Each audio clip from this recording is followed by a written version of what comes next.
This man's out here doing the splits. The who? Splits.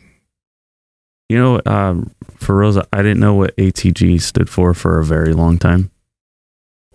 It means to get down low, I think, right? Yeah, ass to grass. Ass to grass. I wasn't sure though. After we had Ben Patrick on, and you know the whole ATG was. So you missed the whole episode. But it just didn't click. I hate that. I hate when you don't know. Like You don't want to ask because everyone's already talking about it. ATG spots or me ATG too. split. ATG, I love it. Yeah, it's great. Yeah, everyone's doing it. Dude, for real. Everyone's into it. Honestly, my favorite show on Netflix, the ATG Group. Changed my life. Mm-hmm. Have you guys heard of Squid Game though? I've heard of it. I have no idea what it is. I never heard of this. It reminds me of ATG. No, I have not heard of Squid Game. Go watch Squid Game. It's this Korean. Are we on air? We're on now. Yeah. Okay, it's this Korean series, and it's really fucking good. Is it dubbed? It's subbed and dubbed, so you can watch the dubbed in English, or you can watch the Korean What's it about? with subtitles. Don't want to ruin it, but let's just say like it's about people have these debts, and the way for them to pay these debts is by playing a game where if they lose the game, they die. Oh, that's right. I watched like the first 30 seconds of the first episode, And you stopped because I didn't know what was going on and I wasn't paying attention. More so, we should say you don't have a good attention span. Yeah, 30 seconds, bro. Yeah, like 30 seconds. Yeah. You couldn't even give it 3 minutes because the voiceovers were really bad, and I was watch just in like, Korean. I know I should. I would be more into that than the English. Yeah. dub. You guys ever get into Game of Thrones? I finished Never that. Yeah. once. The ending was horrible. Nope. Yeah, it wasn't very good, the ending. But there's a new version of it coming out. I saw. It's like supposed to be like, I don't know, before they ever got to some of the stuff that they got to, I guess. Prequel of some sort. Mm-hmm. It goes into the who the fuck were the dragon? Something people? dragon. The what was their last name? Not the Targaryens. It was the Whatever their last name is. I didn't watch a lot of Dragons. it. Every time I tried to watch some of it, there was always homosexual activity going on. What, did that turn you on or And something? I was like, I cannot sit here with this raging boner like this. Yeah. Andy's like, Mark, what's going on? Yeah. It's like, oh my goodness. It bothers me when I watch my Game of Thrones. Every time I went to watch it, I was like, is this all that happens in this show? I think that was And Andy's like, no. She's like, it doesn't. And then it's like, no, there's great dialogue. and then there's like a bunch of incest and stuff. And I'm like, I don't understand what's going on. So I never really got way into it. But my wife watched it a lot. So I would watch it here and there with her. That was the first show that I saw so much dude butt on TV. Because in a lot of other shows before that time period, I think it was like 2014, 15, Game of Thrones came up. And I was like, wow, there's a lot of dude butt. And then it just started becoming a thing where you just see dude butt in every episode. I'm just like, okay, well, I guess it's fair. If I see a lot of female butt in other shows, I should see a lot of dude butt. And then I started seeing Me Too movement. Yeah. Now that I know there's a lot of dude butts, I can go back and check it out. It's also quite a bit of dick. You know, like you see some dick here and there. I'm just like, Oh, maybe I should go back and watch Yeah. it. What's great is like now that it's all played out already, like I can binge watch, as much as I want. Like I don't have to wait for the next episode. it's going to be a hard series to binge. It's a good series, but it's going to be hard to binge watch and see. Are the episodes long? Oh, I'm already out. Nope. My man with his 3-minute attention span. Yeah. Well, we got into Brooklyn Nine-Nine like recently, and my daughter was like, "Oh no, it's the last episode or whatever," and I was like, "What? Like, is there another season?" And she's like, "Yeah, there's like 8." I was like, "Oh, sick!" So we finished the first season. Is that the shit with Terry Crews? Yeah, and Andy Samberg, that shit is hilarious. Terry Crews was just doing some of Joel Seedman's workouts. Yeah, right. That's right. Mm-hmm. Man, Terry Crews is jacked. Yes. He's fucking jacked. Yeah. His character on Brooklyn Nine-Nine is great too. He has 2 little daughters. He's 50 something. We should have Terry Crews on the show. He just keeps getting more jacked. Mm-hmm. Yeah, I wonder what if he has an 8 sleep mattress. He should. Yeah, maybe we can make that happen. That's how we can make the connection. But were we talking on the air when we were mentioning how like with this sober October and not drinking caffeine, all of our sleep has. Why are you saying it like that? Be positive. I am being positive. It's just there was something in my throat. My sleep score was pretty freaking good these past few nights without the caffeine. That's awesome. Yeah. I've been falling asleep a lot easier, so that's been helpful. Within the first 3 days, it's pretty cool. My mattress sends me text messages every now and again. It'll send me notifications, and it was like, you slept like a rock. And I was like, damn, I never got that. And then last night my sleep score was 99, and that's I've gotten like in the 90s, but never over like 92, and so that was pretty interesting. Yeah, mine last night was 96%. I usually don't get anywhere at like 96%. You need to get this goddamn thing to like rate your boners. You know? Cool. Like, hey man, great job. You penetrated the mattress. You were at a 10. You couldn't sleep on your stomach. It'll just send you a notification. Start thinking of names. Yeah, because we are pregnant. Oh my god. But no, the mattress is super cool. Like it goes all the way down to 55 degrees Fahrenheit, and all the way up to like I think 105 degrees. But I always put it at like -10 is around where 55 degrees is, and it feels amazing. Feels great. I wonder how that would be just to like crank it up, just to like lay on it, just to like a sauna, like relax or something. That'd be interesting. It would probably feel great. It's just nice and warm, nice and cozy. Yeah, in the mornings it gets pretty warm. I have mine pretty hot to wake me up in the morning. It gets pretty toasty. Are you and Stephanie's sides set differently? Yeah, absolutely. Yeah. She says, because she holds my son a lot. So she says when her like shoulder or elbow is a little sore from the day, that she'll put her arm on my side because it's way colder. Yeah. So she feels like she's cooling, like has a ice pack on her arm or something. There's nothing sweatier than a little kid and sleeping on you. Like they make you so hot. They're like just little balls of heat. Especially him. He gets pretty sweaty. I mean, I don't know if all babies get sweaty, but man, he runs hot. Yeah. And just so you guys know, like the 8 Sleep mattress isn't just the mattress. The technology is in the cover. So if you already have a mattress you really like Mark, you have a great mattress already. You could just buy the cover and put it over the mattress and get the benefits of the temperature benefits of the 8 Sleep without having to purchase the mattress. Makes a huge difference. I set it to be pretty cold for when I'm trying to get to sleep, and then I changed it to be a little warmer through the night because I found that maybe like around midnight or so, I'm like, holy shit, I'm kind of cold. So I don't sleep. I don't have much blankets on. I'm kind of like, I don't know. I always kind of kick them off. I think I'm always getting like kind of warm. How does Andy feel about that? Combination of not having the blanket on and like, being on that cold mattress, it was a little much. So I had to just adjust it. But I adjusted it like the first week I had it and then just left it ever since. And it's been great. Yeah, it's been awesome. And even more awesomer is that you guys can get the Pod Pro mattress or mattress cover for $150 off. Just head over to 8sleep.com. That's EIGHT sleep.com/power project. And you guys will see on like the top banner, it'll let you know that you're going to get $150 off at checkout. So no code needed. Just hit the links down in the description as well as the podcast show notes. But again, 8sleep.com/power project. I can see that lack of caffeine hitting you. EIGH. Well, it's already it's already tough for me to verbally spell things. Period. Like it does not matter, let alone something with the IGHT in it. Yeah. I'm fucking with you. The number 8. So yeah, it would have been cool if it was the number 8, but it's 8 spelled out. Just had to make sure people, because that's my first mistake when I went to look it up. EIT. What's going on with our guest today? Mr. Keegan Smith. He's jacked.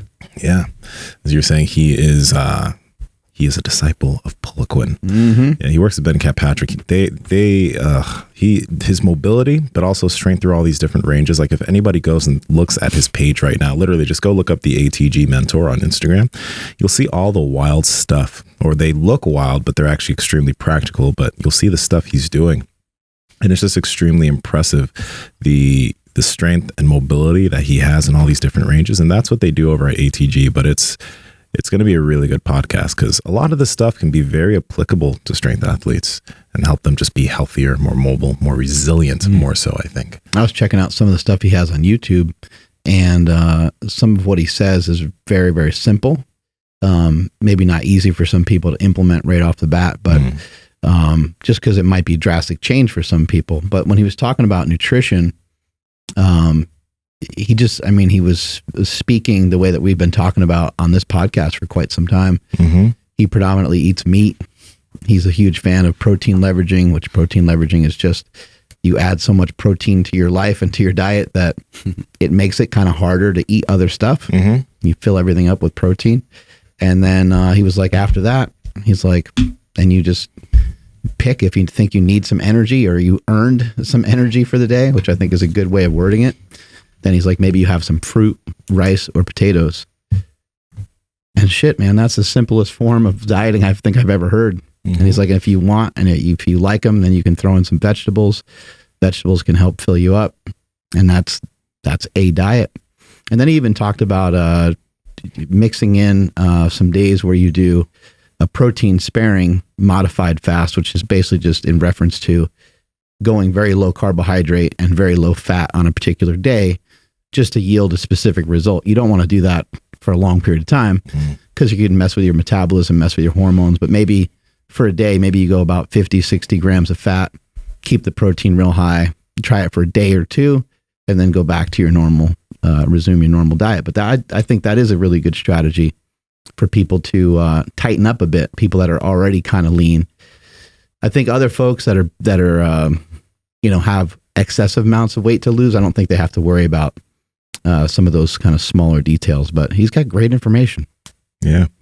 And he's like, when you look at him, like he has all these ranges, but he's actually very lean and very muscular. Like, most guys aren't able to move this well. Like if you guys look at his page, he's doing Jefferson curls with barbells and he's moving through all these ranges that a lot of people would typically say, oh, that's unsafe for the back or unsafe for the spine. Mm-hmm. But as we're probably going to be able to get into, why it actually is good for you and why it can actually be something that makes you bulletproof and, more resilient, like I just mentioned.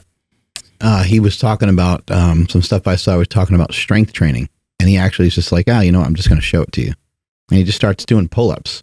He's doing pull-ups at his house. He's got some weight around his waist. I don't know. He speaks in a different language because he's talking about kilograms. So I don't know how much weight he had around his waist. But he had a significant amount of weight around his waist. And he just performed 10 sets of 2 while he's talking to the camera. He's going back and forth and he's talking about how he wants to encourage people to strength train and stuff. But I just thought it was so interesting because I'm like, this is the simplest workout. He's just doing every minute on the minute. He's doing 2 pull-ups. And I'm just thinking like, who can't follow something like that? Now, okay, maybe pull-ups are tough for some people, but maybe there's a way to scale them. Maybe you use a band or whatever way you got to do them. You figure out how to do them. But I was also just thinking like, shit, man, you could do this with push-ups. You can do this with bodyweight squats. You can do this with really any exercise you can think of. And that could be your workout for the day. That's plenty of work for the day. I think for some reason we have it like attached in our head, in our brain forever, that we have to have these workouts where we do like 20 sets for like one body part. And that might be cool to do here and there, but what kind of toll does that have on you? And where does that place you the next day? How much energy does that pull from you the next day?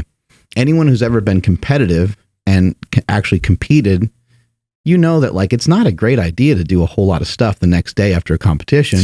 And it's like, why? It's because you fucking blew yourself out. You went after it with everything you had. And your training shouldn't really look like that. I know it's exciting to get in there and train and you feel like you need to go 110%, but 110% leaves you the next day with less percentage to put into stuff. And that will happen over time, and then it will start to maybe negatively impact your sleep, maybe negative impact your hormones, and then you're just perpetually kind of working against yourself. You could be in a kind of a growth phase, but you're not allowing your body to even do it because you're just constantly killing yourself. It's the bodybuilding side of things, though. When it comes to training, whenever people think about bodybuilding, they think about let's do as many sets for these body parts as we can. Let's kill it so we can grow.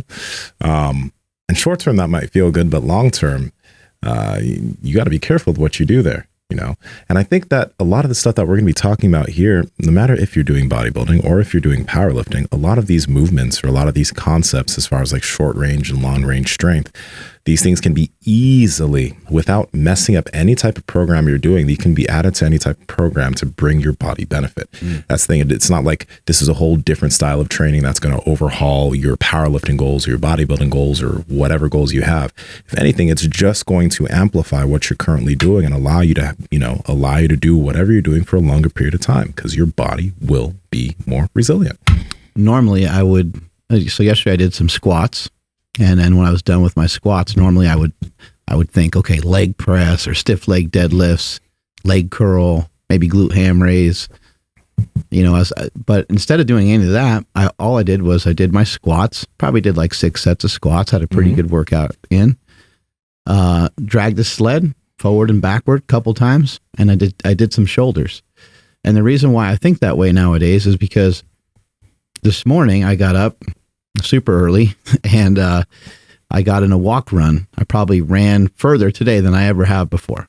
So it's like if I want to still put up points on the scoreboard in other areas of my life, if I just go and crush myself on this, on just legs, well, my legs would be sore right now.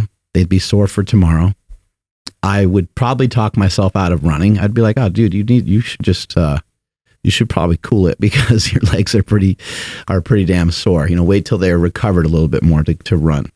But because I'm just like, let me spread the fatigue out more, but let me get in a similar amount of work, but maybe over a little bit longer period of time, I'm able to get the work in that I want and able to kind of satisfy multiple things that I want to do. Yeah. I think one thing that I was thinking about too, along with like, honestly, doing a little bit, having the workouts be a little bit more minimal, is the ability to do body weight work. I think, and I've noticed this like a few years ago when I was trying to do some dips and I was trying to do things like L-sits. I'm like, how can I be so strong with these other movements, but doing some dips or trying to do an L-sit on my hands or these body weight movements are kind of difficult. You would think that with this level of strength, I would be able to move around my body in a better way, but I suck at this, right? And you'll see on his page, like he can move some weight, but he has a lot of body control. And I think that's something that can be super beneficial because, as you get older, you're not walking around life holding weights. You're walking around with your body. And the more control and the more control you have over your body, the less prone to just random injuries you're going to be. Like, let's say you fall and you have to put your hand on the ground and stop yourself from falling. But if you lack shoulder health and shoulder mobility and strength and you fall like that, you could fuck yourself up. A lot of people do that. So a lot of the stuff we're probably going to talk about here is going to be really beneficial, not for just like younger athletes, but older individuals too. Even with Trevor, who was on the show yesterday talking about that accident he had on the stairs. Yeah. I don't know what kind of shape he was in at that particular time, but you're a big jacked bodybuilder walking around with lots of muscle. You slip on the stairs. If that happens to, if that happens to Hannah, she's gonna be fine. Like maybe she hits her head or something. Like maybe she's like, fuck, man, I got really jacked up from falling down the stairs. Like got bruises everywhere. But she's not gonna have a fractured leg. And so, trying to maintain some of these different attributes and we love bodybuilding, we love powerlifting, we love the discipline of it. But if you're not really competitive in it, maybe it makes some sense to do some other things. And I would even say, even if you are competitive in it, it makes some sense to take some breaks so that you're not so stuck together. You're not only able to squat, bench, and deadlift. Absolutely. Even myself, man. Like I started doing a lot of this stuff February of this year. Doing things like leg extensions. I wasn't able to leg extension 20 or 30 pounds, and now I can do the stack. My knees feel better than they've ever felt. My joints feel better than they've ever felt. And I've been doing jiu-jitsu for like almost 6 years. But right now, I feel resilient. My body feels bulletproof for the most part, And even like when CT was here and I did that deadlift and I did a little, womp, pop, pop, healed pretty quick. Like took 3 or 4 days of some quick rehab and I was good to go. Right. So I think even my recovery, just because I move better, my recovery is just much better too. And tissues are staying healthier. Yeah. I think like one of the key things there is just like, that's just knowledge. You only know what you know, and so you weren't implementing some of those things previously because you just weren't aware of them quite yet. Yep. Or maybe they weren't, told to you by the right person. Like, particular influences matter a lot. We've been following what Ben Patrick is doing and the movement that he has going on, and it seems like he's slowly taken over the world, which is awesome and amazing. But sometimes, like without like a strong influence, sometimes we hear something from somebody and we're like, it doesn't hit you that strongly until kind of start to hear it from multiple people, then you're like, maybe maybe there is something to that. Why am I so stubborn? Why am I listening to that advice? Because maybe that's something that I should do. Like deep down, you always know, like I should be messing with that. Mm-hmm. Absolutely. It's I also, because we had that conversation with Joel Seedman, so I'm gonna see if I can channel Joel's mind and get some of those questions answered too. Because he said some things about working in those ranges and getting injured later. So I'm interested to see what Keegan says about that. I think Keegan wants you to should stay here the whole time. Look at those arms. What's gonna be like that? Oh man. Oh. There we go. That's the perfect angle. Yeah. There we go. Yeah, it's just totally natural. He's joining right now. I don't know. It's taking him a hot minute. There we go. Yeah. Well, he's like, where the hell is he? Where's he from? I don't know. Australia, I think. Lean into it. There we go. Yeah, you gotta get your head far away from your arm. Oh, yeah. Huh? You gotta put your head like really far away from your arm, so like towards like the back. Towards the back. Yeah, so that way it's trapped inside this hoodie for the whole show. Apologies, I had some technical difficulties there. Oh, not a problem at all. What do you think's going on, man? What is years ago people were into people being big and people being jacked and people being strong. Now all of a sudden people are excited about people moving better. What do you think's that would be considered some real fairy stuff back in the day. People would be like, dude, I don't care how low you can squat. I care how much you can squat.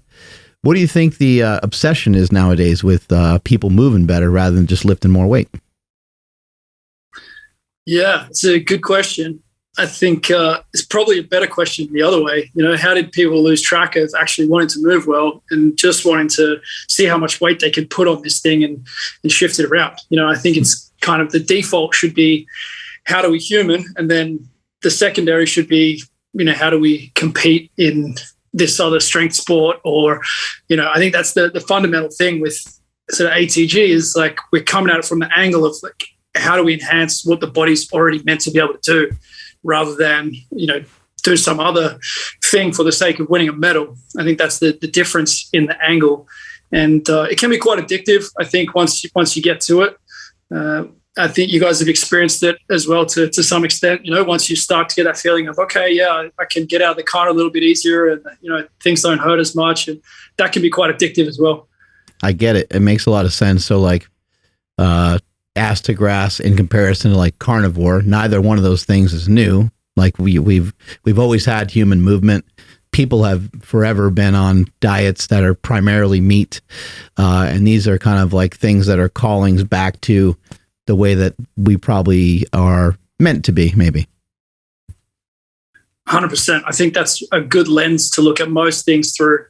What did our ancestors do? How has nature designed us to be? What do children do instinctively? Do they go for the meat or do they want to eat that broccoli? Those kind of things can be a good, especially in this information age where there's, all these wars about everything in information. I think getting back to like, what would happen in nature? What do we do as kids? What did our ancestors really value?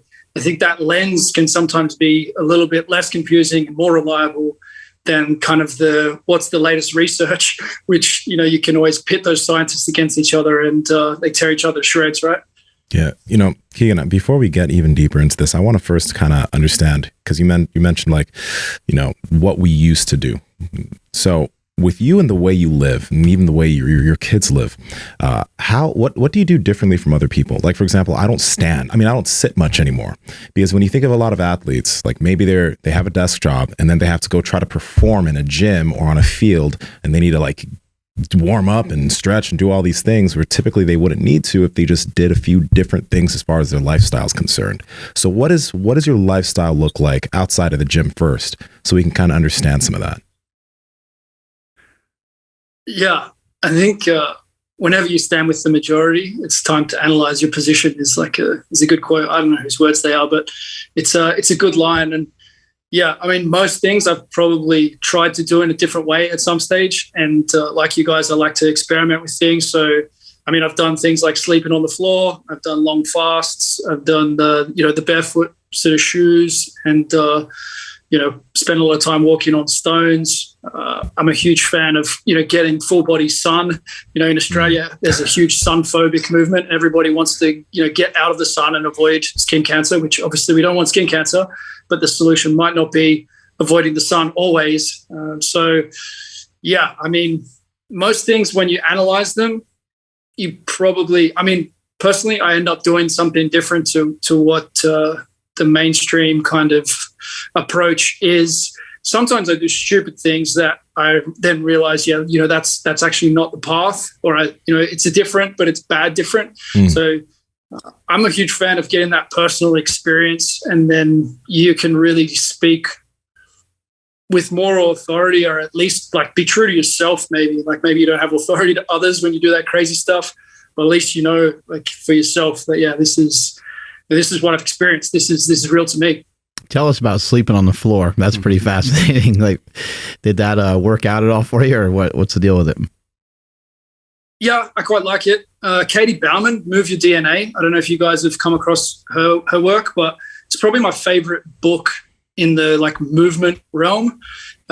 She's she breaks it down in lots of different things. Like, she talks about the squat in relation to like the pelvic floor, and sleeping on a hard surface, walking on stones and bare feet. And it really, some of the concepts I was onto, but I think she does an amazing job of kind of breaking it down. And if you look at it from like a carnivore perspective, the bed wasn't that fluffy back in the day. So if you can't sleep on something that's relatively hard, then maybe there's something wrong with you. And at least it's worth questioning, right? Like, why is it that I can't get comfortable on a hard floor? And then, your body is going to adapt to that surface, all through the night.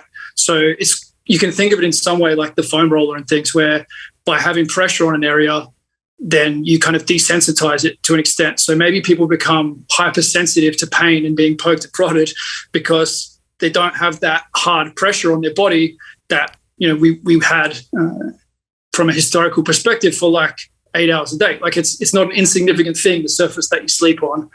And if you take it to the extreme of those super soft beds, I don't know what your experiences are with that, but my back kills me if I sleep on like a really soft bed. So, you learn a lot at the extremes as well. Again, this is like a good lens of testing stuff. Like, what happens at this extreme? What happens at that extreme? Then decide where you want to fit in the continuum. Sleeping on the floor, not too bad. Fucking on the floor is another. Yeah, I was thinking like, I was thinking the same thing. Your shit's going to hurt. Yeah, burns. Yeah. Sorts of things going on there. Oh my God. I want to start here then, because you kind of talked about the feet and the rocks underneath the feet. I saw that you've been doing a lot of stuff with the feet on your page, and so has Ben. And we even we have some like these Vivo, the barefoot shoes, right? So how can people start there to fix their feet? Because I've noticed, as I've started working more on my feet and paying attention to that over the past few years, a lot of people have weak, fucked up feet, and that can mess with a lot of upstream stuff. So what are some things that people can start doing to kind of fix some of those issues, and why should they even think about that? Because most people, like you mentioned it, they're like, I don't care, I want to wear my Nikes, or it doesn't really matter. But why does it matter?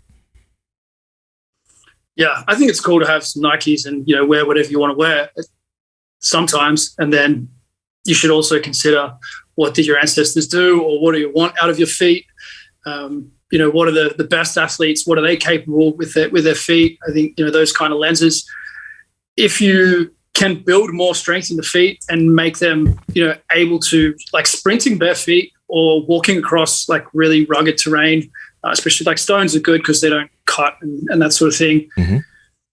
Then that shows another level of sort of foot ability and adaptability. There's so many little bones in the feet, and if they're not getting moved around as they should have in another time, if they're not strong, then you can leak force. I think a lot of issues that come, at the knee and at the hip are because people just aren't walking properly. And it's a good feeling. I think you can really notice it. Most people I don't hear people going back to wearing normal shoes. That's another good way to test this stuff, right? I haven't heard someone say I did barefoot for 2 years, or, I was wearing minimalist shoes for 2 years. And now I wear these big fluffy things because it's just way better. I haven't heard anyone that say that. I have heard people say when I first went to these hard shoes, or I first tried to run barefoot, that I blew up my Achilles or I blew up the bones in my feet. Like, it can be a rough ride. Like, but that also tells us that there's adaptation going to happen here, and that's probably the path to actually being robust.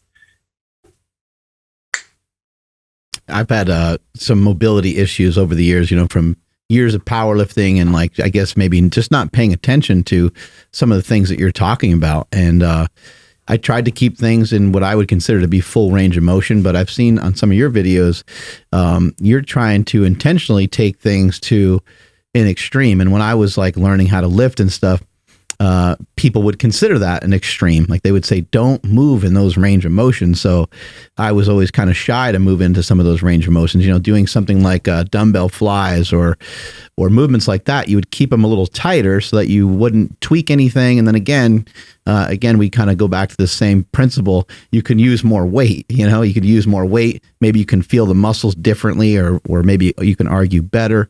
And so you stay in this kind of shorter range of motion. What are some things that you've learned by really trying to have people kind of open up, even with weight, on some of these movements, like the ATG lunge, or some of the other movements that you're employing? Yeah, I mean, I'd love to hear how it's been for you guys. Like, what do you notice instinctively in your bodies as you've been testing this stuff out? Like, is it a bad sensation, or is there something inherently like this is rewarding? I think an interesting thing is, for me, I don't move into like deep ranges uncomfortably. It used to be that like if I had too deep knee flexion or elbow flexion, or like my shoulder was in a weird position in jiu-jitsu, I wouldn't want to get that deep into those positions. But I can comfortably move into deep positions without wincing or without feeling any type of like discomfort, and move in and out of them with strength. It's like I'm not passively getting into a really deep squat. I'm able to get there actively and move out of it actively. And as far as that transferring to athletics, as far as jiu-jitsu, like, that's extremely important, because being twisted around like a pretzel all the fucking time, and you need to be able to move well in that way. So it makes a very big difference for me. For me, I'm just tight, so certain things are just, I don't have the same access to, maybe all the movement that somebody else might have. Kind of tight hips, tight shoulders. I can move pretty good on some stuff. And I can still lift pretty well and things of that nature. But especially through my upper body and like my thoracic spine, like that area is really, it's just sort of like stuck, but I spent 10 years trying to make it stuck so that it was real rigid, so it didn't move when I would do a squat. Yeah. There's some cost, right? Like, there's some price to pay for becoming world-class in powerlifting. And like, that's a cool endeavor, and if you want to do that, like, full respect. Not everybody needs to or wants to go down that path, and I think it's interesting to consider whether you actually need to take it as far, with specializing in what your body can and can't do. Like, if you see Steffi Cohen, like, she can do the sissy squats like really well, where probably a lot of world-class males maybe don't have that same comfort. Mm-hmm. So I think it's going to be interesting to see how this stuff does impact that, because I know one of the guys Ben worked with got his first 1,000-pound squat, for example, like after he was doing some split squats and then he didn't have pain in his knee. So it's not like everyone's going to squat 1,000 pounds when they do split squats. Like, I'm definitely not, that's not the message. But if you can have less pain and you have less inhibition to the muscle, then it kind of makes sense that you're going to be stronger. So like that, those feedback loops are really important, and people are working really hard to build strength on top of dysfunction where there is inhibition, because it hurts and everything hurts all the time. And so you have to like smash out, you have to go really hard with stimulants or whatever you're doing to get yourself going, where if there was no pain, you would just have better firing of the muscles because you don't have those inhibition loops. So it's an interesting thing of, like, how much can we regain without losing that specialist ability? I think is an interesting question that, you guys are going to solve, like powerlifters are going to solve that, in that, where that all fits together. You do see some guys who have the big archery in powerlifting, though, who do have, super mobile thoracic spine, especially in the female side. So there's a possibility of, still having a super big bench with that stiffness in the upper back. But I think we need I guess what I'm trying to do is encourage looking at things from a fresh perspective and encouraging new language around some of this. So if we look at it from this perspective of, we don't care how your muscle reacts to this, we care about how your joint reacts to this. So it's not how much weight you can lift, it's how your joint is going to adapt to this movement, or at least be looking at both at the same time. And then that gives us the opportunity to say, okay, yeah, well, strength-wise, Mark can handle, 20 kilo flies. Like he's crazy strong. He's keeping his elbows in. He can, if he goes whatever, he's handling these big weights. But if we decide to take it into the full range of motion, 2 kilos is appropriate for now, because while the muscle could handle it, the joint is going to flare up and you're going to get issues with the rotator cuff, issues with the surface of the joint. And this is also like a key concept to consider with the knees over toes, is like maybe the muscle can handle it, like maybe you're strong enough to do it, but that doesn't give you the right to do it, especially to a maximal weight. Because if your joint is not adapting to it, or if your joint is like getting flared up by it, that it doesn't matter that you can actually complete the movement muscle-wise, you don't have the readiness to do it. And so you're going to get some pain in the joint. You're going to get some, some swelling in there. You're going to stretch the, even the ACL. I think people are putting too much pressure sometimes on the ACL because they want to do these heavy step-ups and whatnot. And the muscle can handle it because they're super strong. But how many times has that ACL actually been loaded into this movement? You're basically repeating the mechanism of snapping the ACL under load. So you're just doing it in a slow, controlled way with weight, so you can control that and get adaptation. And eventually, maybe you end up being able to do what Ben can do, which is, a lot of people's vision is to get to that point.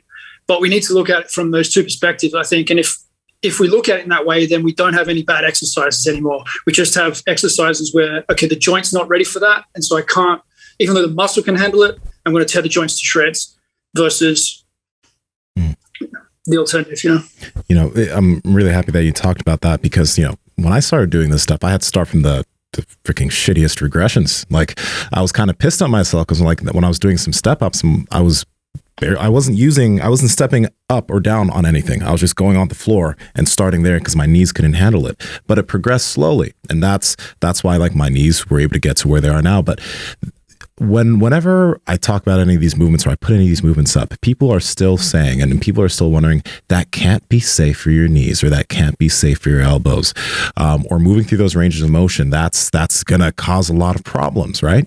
Can you talk to us about why a lot of these movements that are into these deep ranges of motion, why they're actually beneficial over time? Because, and we can talk more about this too, when we had Joel Seedman on, I don't know if you saw any of that episode, and I want to kind of preface this and say, I think Joel Seedman is doing a lot of things that's pretty cool and pretty beneficial for his athletes, because maybe for those athletes, going into those ranges isn't the best thing for them at that point in time. So limiting that range of motion could be beneficial. Okay. So I want to preface that. But he even mentioned, like, over time, working in these deep ranges might actually bite you in the ass. That's what he said, right? And we had a back and forth on that. But I want to get an understanding. Why is this actually better for you in the long run? Yeah, I'm so happy that conversation is being had. I'm not here to fight against anyone else's perspective or the way they train. I think there is a lot of intelligent stuff in what Joel's doing, and obviously athletes don't go to people who they're not getting results from. Like, they go for a little while because of the hype or because of whatever, but they're not going to keep going back. And he's been doing it for long enough that there is something there that works.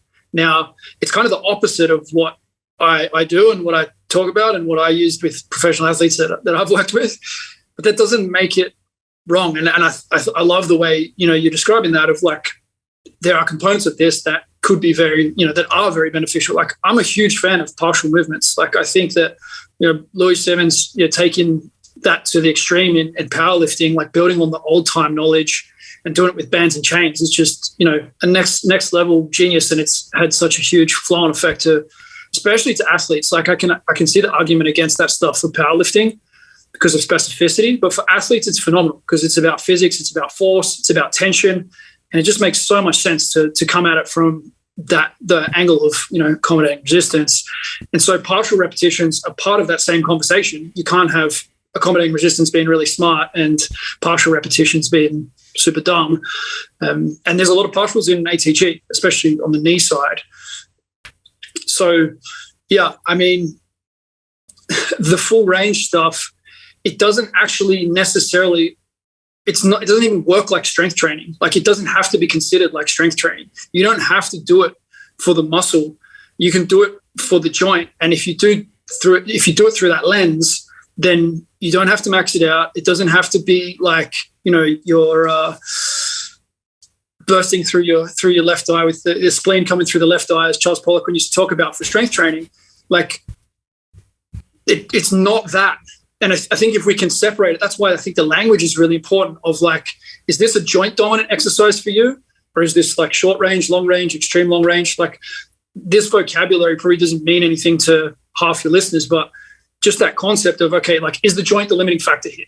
Like, it's fairly intuitive to work out, okay, yeah, I think the joint is the limiting factor in my step ups or in my flies. And so let's work from the joint perspective. And I think most coaches don't have that terminology. I definitely didn't have it through most of my coaching career. Like, a lot of the things that I was doing with pro rugby teams, I would look at them differently, now. And that's a good thing. Like, if you can't tell yourself 5 years ago that you got all this stuff wrong, then you wasted 5 years, right? So, the extreme long range stuff over the long run, it makes you more childlike. It makes you more resilient. If you look at weightlifters, if you look at, gymnasts, there are a lot of examples like ballerinas. And I think there's a lot to be learned from ballet. I got to stop you there for a second, because weightlifters and gymnastics people are pretty ruined. They can't even do their sport for very long. Like, Olympic lifting is a great example. People are in and out of that sport pretty quick.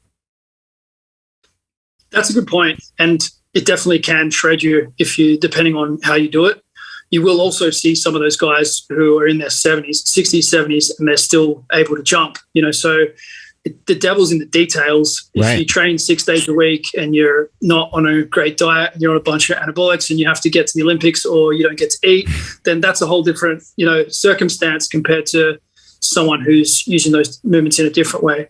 I think the research on the knee health of weightlifters is generally that they're getting positive adaptations in terms of like thick cartilage and in healthy knees.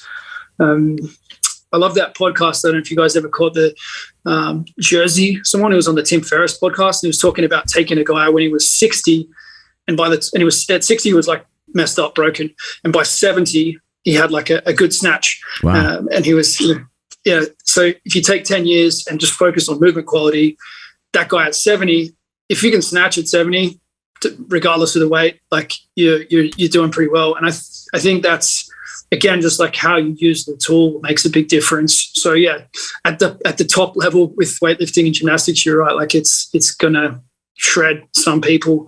But I think having the ability to do those things is a wonderful thing. I think you hit the nail on the head by saying movement quality, and I think that may be something that might be compromised when somebody's maybe pushing to levels that their body's not really quite used to, and maybe that's why we see it. We see it with powerlifters, CrossFitters.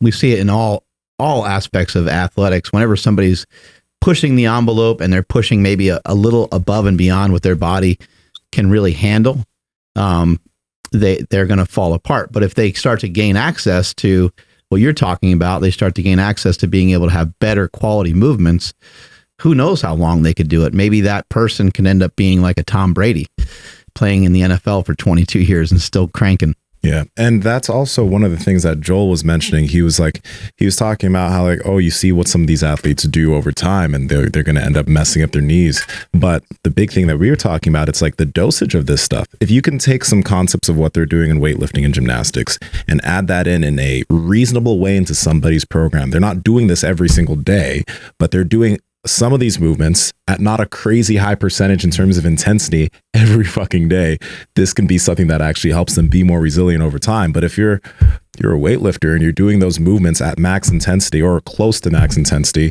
year after year after year, that will degrade you. Just like any like a lot of pro athletes, even fucking basketball players, they end up being beat up. In basketball, if you're playing basketball twice a week, you'll be fine. Right. Yeah. Even looking at it through the lens of what did they do with soldiers? Like, soldiers is a high stakes game. How do you prepare armies? And if you look back at the research, especially the guys who've broken down even the ancient Greek stuff that's been translated, there was a guy in ATG for Coaches actually gave a lecture on it a couple of days ago, breaking down that history. He's a historian. He's written a couple of books. You know, it's just phenomenal to hear his perspective. And he was basically saying all the ATG stuff was there. We think it goes back all the way to the ancient Greeks. They were doing it with the soldiers, you know. So these guys, it was the system. Henry, someone was the system, and Henry Lind or something like this is a Swedish guy, and it actually became the foundation for the German and British soldiers, and they were using these deep knee bend positions. And if you look back at the old strength stuff, like, you'll see the deep knee bend in there everywhere. If you look at George Hackenschmidt, you know, it's all there. It's quite a new phenomenon to say, you know, we're going to take that out. We're not going to go into the full squat position. I mean, the full squat is literally, you know, what you do when you don't have chairs. Like, you go in and out of that position all day long. Like, if you've traveled the world, you see that people will sit in that position and smoke cigarettes or play cards, and they'll be there for half an hour. You know, they'll have dinner in that position. Like, it's not negotiable because there's no chair. I heard a story about in Africa, soldiers over in Africa, and there were, you know, these big, strong guys, and they were working together with the native soldiers. And the only way that they were, you know, when they would stop, the guys who were from there would get down in deep squat and rest up. And the guys, you know, the foreign soldiers weren't able to sit in the squat position, so they had to sit on the floor. The only problem was there were fire ants there. So they had to, like, try and find weird places to rest themselves, or just stand there with their, you know, all day kind of thing. So obviously that position is like a very human position. It's just a question of how much load, you know, we're meant to handle in that position. Even I spent some time in the hills of Mexico, and the old guys would carry, like, their wood up the hills, right?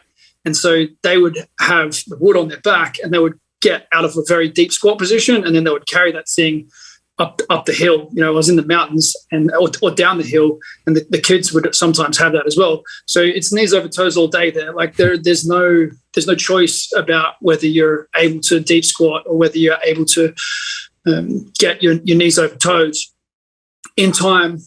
And I think, like, this is actually a key to rehabilitating people. And, you know, I watch what the Chinese weightlifting guys are doing. I have some friends that have worked over there with the physios and whatnot. I don't think they actually have the understanding that you guys have now of, like, short range work and sled work and how to bring a joint back to health and look after them. I've seen some of the work that they do to prepare themselves so that they, you know, they don't get injured. And so, and I do really think, like, there's been something that has been lost there that can help a lot. So the guys who've got bench, you know, pain in the shoulders, bench pressing, oftentimes I think the biceps is really tight and short, and that plays a massive part in shoulder dysfunction. And we're rolling and we're getting ART, we're doing all these different things.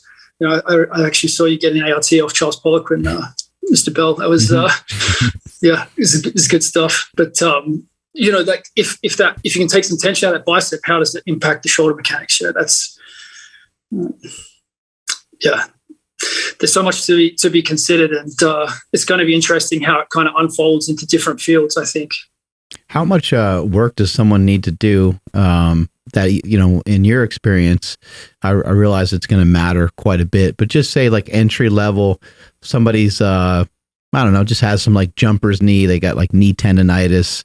Their knees has been bugging them for a couple years. They probably don't have a tear or something like that. How much work does someone need to put in? How much backward sled dragging do we need to do? How many times a week? What have you seen, and what has been effective? I think it's individual. I had knee pain, like that kind of niggly pain, for like 20 years. Osgood Schlatters, and then, you know, bottom of the kneecap, top of the kneecap. And for me, it probably took a while because I was probably hard-headed and still trying to lift as heavy as I could all the time and not really like listening to how it actually works. 2 years ago, maybe we have people say like within, a week or two that stuff that's been bugging them for years doesn't feel the same anymore. And it sounds unbelievable. You might be, people listening, the bullshit detectors might be going nuts. But if you just flush with new fluid and just bring a lot of blood flow to an area, it's crazy how quickly you can get pain relief. And then once you get pain relief, then you can get the muscles firing a lot harder. And I think it is individual, and this is not a promise to people that are listening that it's going to disappear overnight. But we do hear those stories a lot. I really like walking backwards up the hills as well. Sleds are great. There's something even, different about going backwards up hills that seems to be really powerful for those kind of niggly knees. What's even more interesting, I think, is applying that across the whole body. I think that logic hasn't been applied as well as it could across the whole body. But, CT Fletcher, you had on a couple of days ago, I think he understands this better than anyone with his 100 reps to get started, going super light.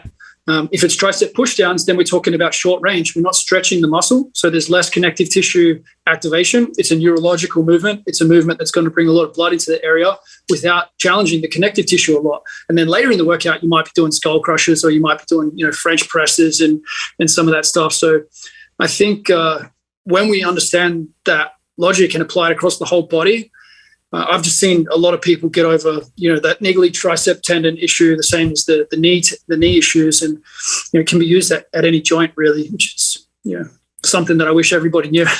No, I have a friend of mine at Jiu-Jitsu, Neho. He's like 6'8". He does a lot of construction work. He's been doing Taekwondo for a lot of his life, and then he's been doing Jiu-Jitsu. And one of the big things for him is like he couldn't get into a squat because his knees hurt too fucking much, and he had to like skip Jiu-Jitsu sessions because his knees were in pain.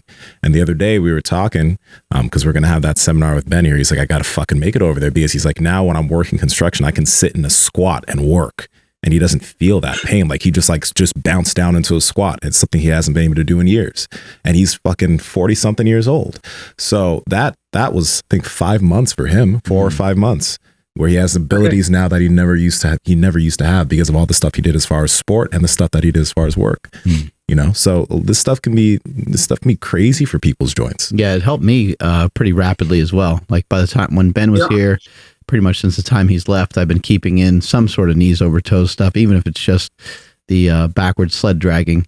And I've been like running and doing all kinds of stuff. And I did get the tweak in my knee running just because I don't know what I'm doing. I'm pretty new to it.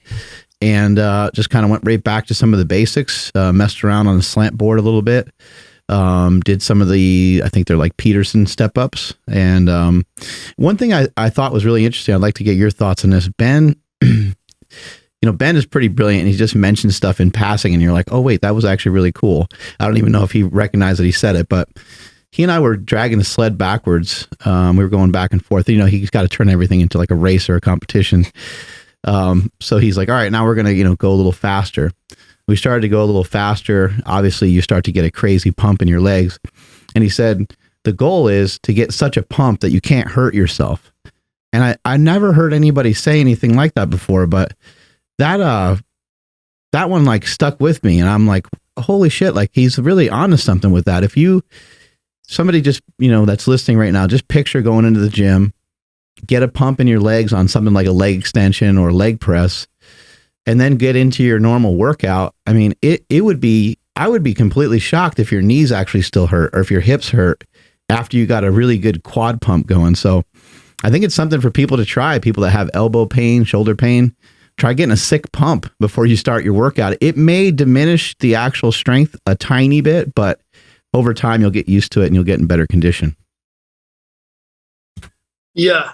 It's like short-term versus long-term, right? Like you want to be perfectly fresh for your set for the day, but then your joints hurt all the time. And, you feel like you haven't really warmed up and you're like tentative with the bar because you don't want to go too fast because it's going to hurt.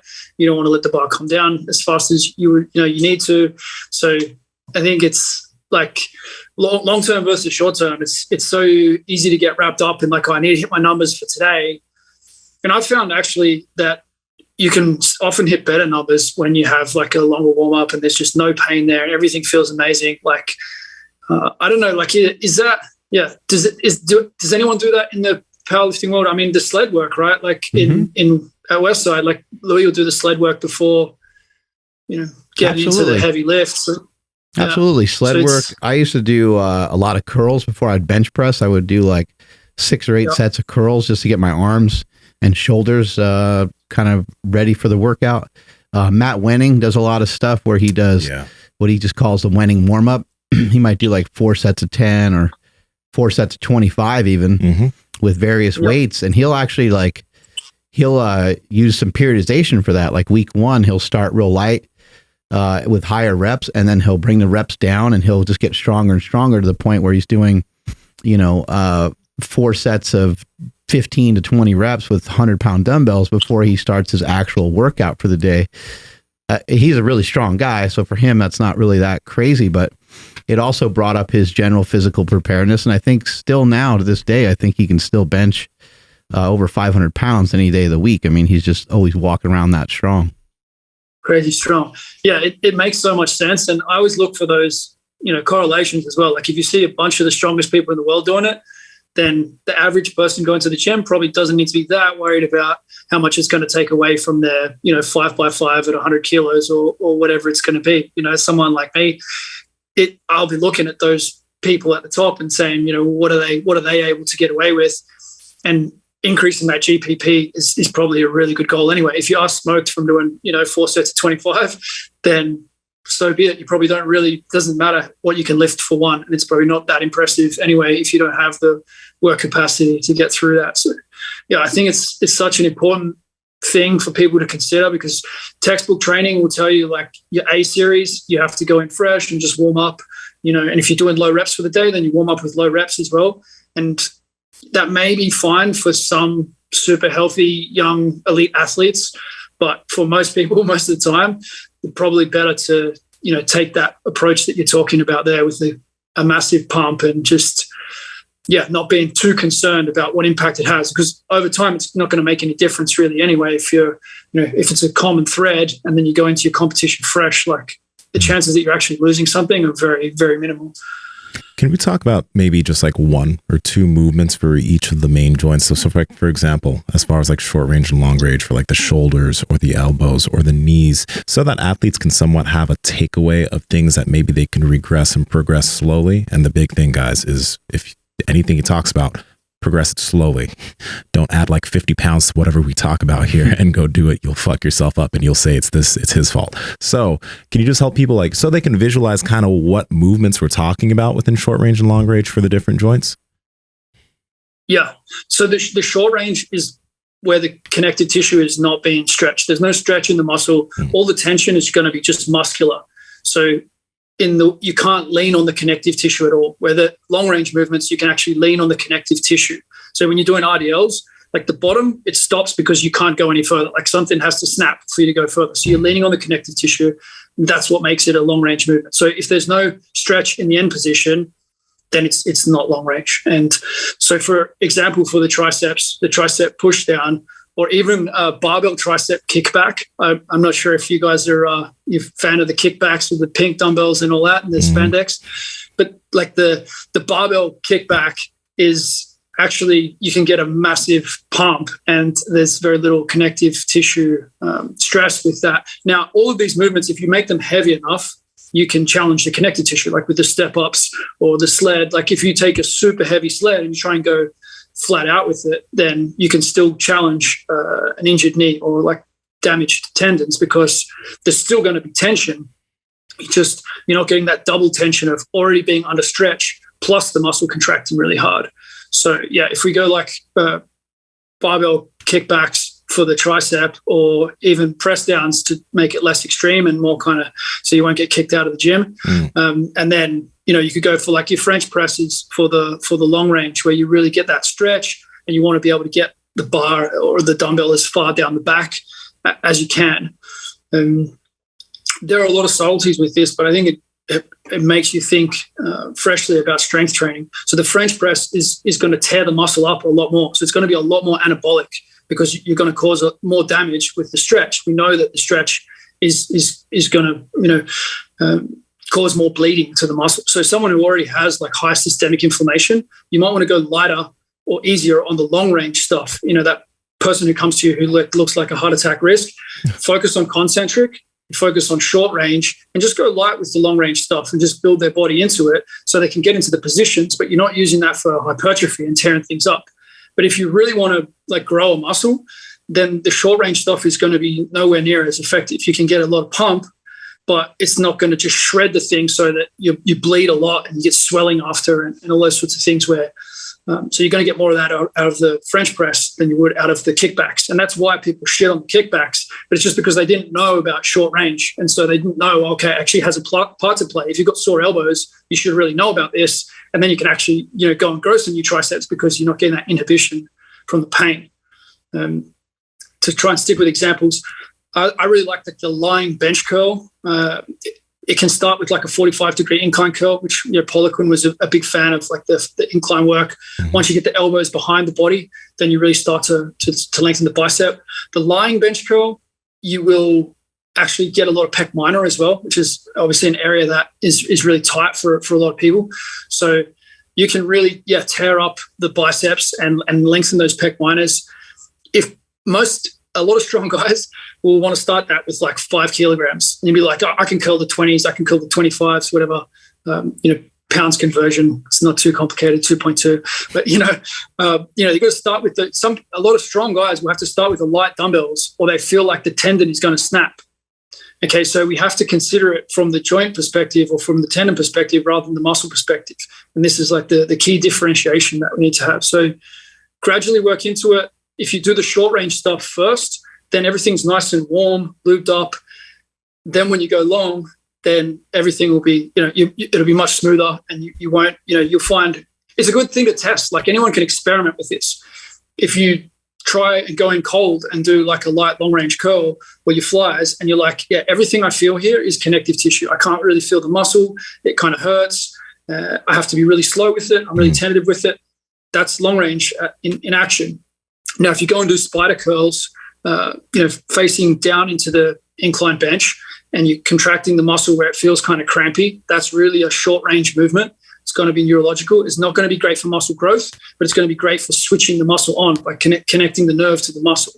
And this is like Poliquin stuff. He outlined this for the arms, but I don't think a lot of people have really taken on board and extrapolated it for the body. If you then, so you do the spider curls first, and then you can do that long range stuff after.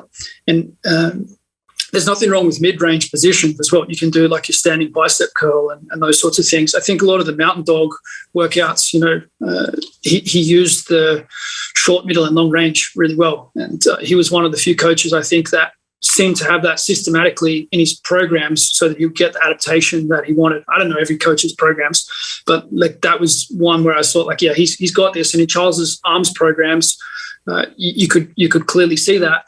Ben was the first guy that I saw who nailed it for legs. And I was kind of wrestling with this concept of how does this stuff all work? Like I know we're missing something. And then I saw what he was doing and the testimonials he was getting and the results he was getting.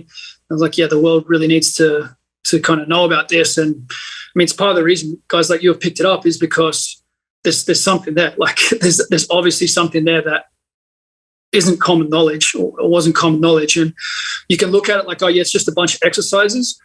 But if it works across every joint, then it's actually like a new language, a new system. It's a better way of looking at strength training. Like I think it's just better technology, like going from the Nokia to the iPhone. People don't want to go back to that Nokia and Snake anymore. And I think that's what this is really going to do for a lot of coaches, but they just have a better vocabulary, more tools to overcome stuff faster, where they might have been doing it instinctively before, but now it's like more systematic and clearer of like making the joint stronger, making the muscle stronger. I don't know if you want more examples. Like the shoulder's complex because there are a lot of different angles on the shoulder. So like the power raise for the posterior delt. Why did Poliquin like the power raise when no one else does? Because it's long range, because it tears up the posterior delt. And because it tears up the posterior delt, it gives you big posterior delts. And Poliquin said, if you have small posterior delts, then you're a pretender, you're not a real strength athlete. So, he had a lot of those things kind of calling everybody out, made people remember stuff. It was cool. But what is the power raise? The reverse flies. The power raise. What is that? Powell, with an L at the end. Okay. Yeah. So laying sideways across the bench. So the hardest part is going to be like quite early in the movement where it's under stretch. So that's the magic of a lot of the Poliquin stuff, where I don't think a lot of people realize why he was so pedantic about exercise selection. My feeling is that he understood, like, yeah, this is an anabolic exercise. This tears up the muscle. And so therefore we're going to do our external rotation stuff like this, where everybody else is doing it in a range, short range, so you're not going to get any muscle growth. So the long range stuff causes more damage, which causes more muscle growth, which makes you long-term a much better athlete, which is why his athletes went and won shit tons of Olympic gold medals. Like, he was the best bodybuilding coach, strength training he's ever seen. He put muscle on people, and then they went out and kicked the little guys, butts. He got their body composition right. Even Klokov said, like, if he knew body composition like he does after he retired, then he would have been able to go into competition, 2, 3, 4 kilos more muscle mass, 2, 3, 4 kilos less fat. And in a strength sport, that's going to make a massive difference. You see the Chinese guys now, like they've got phenomenal like bodybuilding physiques. And I think with this understanding of the anabolic exercises, I mean, that's one key concept. There was a lot of stuff that Charles taught around body composition too that makes a big difference in this. Can you tell us about like increasing the central nervous system and increasing some neural drive? To be able to lift more on a particular day. I don't know if you utilize some of those practices, but I know Charles had some like weird shit that he would do sometimes before people would lift to, I guess, kind of warm up their central nervous system. Do you mess around with anything like that? The PIMS and that stuff, I never got in that deep. I think that the nervous system, the biggest thing for me with the nervous system is getting things pain-free. If there's no pain there, then that is the one lesson one of the lessons at least, that I wish someone had told me, 20 years ago. I wanted to go to the Olympics.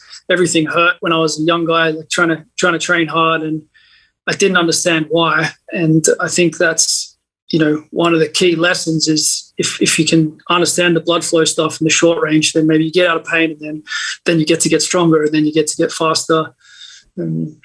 But yeah, as far as those instant strength techniques, I'm more of a fan of like partial reps and accelerated reps and eccentrics. Like, I really like warming up with that sort of stuff. So if you make everything pain-free first, then you can be really ballistic with your warm-ups and kind of treat it a little bit more like a shot putter or a javelin thrower. If those guys have absolutely phenomenal bench presses, and they can also, explosively move something a long way, which is kind of gives weight to Louis Simmons' approach to powerlifting. But if you take it away from powerlifting and say athletics and human ability to move and to be, a powerful human, then, they're coming at it from similar angles. So yeah, I really like the fast stuff in terms of switching on the CNS, but you can't do that when you have the niggles, or you don't want to. You just want to go nice and slow and just get to your top set and get out of there. I'm really curious, what kind of work did you do when you were younger? Because I look at a lot of your content, right? And you have really good body weight skill. Like, I was talking to Mark, or we were talking before the show, and when I was younger, doing things like dips, even though I had good strength with barbells, right? Doing things like dips would be fairly difficult for me. L-sits, etc. Like, other than pull-ups, maybe my body weight control wasn't that great. And I've been noticing, as I've been getting better body weight control through deeper ranges, it's like it's affected my ability to actually move weight more effectively. So what's the potential correlation there, if any? Yeah, I think it's a good thing to be able to control your body, move your body through space. And again, it's probably like the joint dominant stuff. Like, doesn't necessarily mean you have to be a world-class gymnast, but most guys used to be able to throw some kind of a handstand. And if you asked most gym goers these days to throw some kind of a handstand, it's going to be messy. It's going to be things flying everywhere. So, I mean, the Hepburn, back to the Hepburn days and the old school guys, like, they were pressing massive weights overhead. And I think it came with taking the press out of Olympic lifting, right? Like, I think that took the handstand push-ups out for a lot of people, although you will see the Chinese weightlifters doing the handstand push-ups. But I didn't have any of that real ability as a kid. I couldn't do a backflip. I didn't do any real gymnastics. I think I went like 3 times to classes when I was 4 years old. And then when I was about 28, I started working with the rugby team in France. I backpacked through most of my 20s. So I was like a vagabond. When I started working in strength again, I just wanted to learn. And I just felt like strength training was kind of one-dimensional. I was working with these rugby players, and they could do a lot of stuff.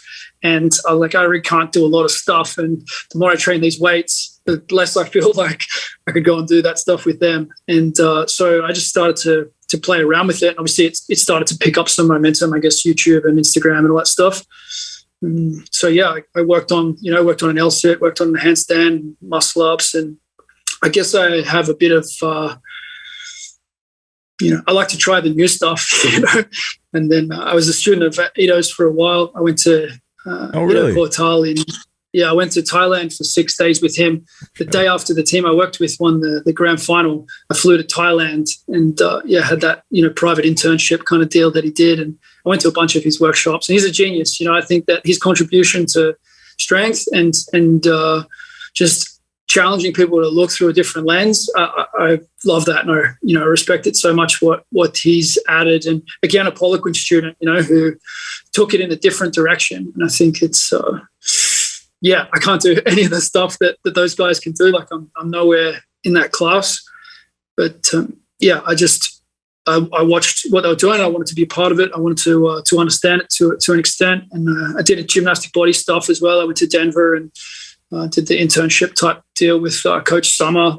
I've done a lot of courses over the time, and I think that broader perspective maybe eventually gives you the opportunity to kind of link ideas together. Like, you guys are pulling a lot of stuff together that other people haven't brought together, and it's exciting the way these things are evolving.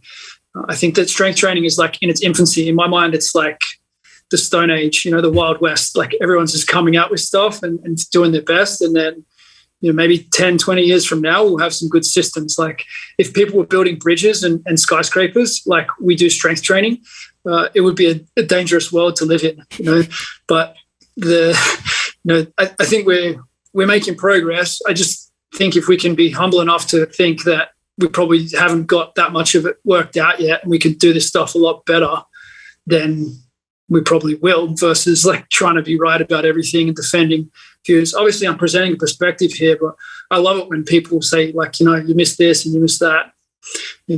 That's where the good stuff happens. I mean, I don't always love it. I've got an ego too, but it's going in a good direction, I think. Real Movement is your business, and how are you? What can you maybe just explain like what it is, how people can gain access to learn more about the different things that you share, and then also how are you working on building that up? Because we have a lot of people that listen that have businesses and they want to learn how to blow their own stuff up.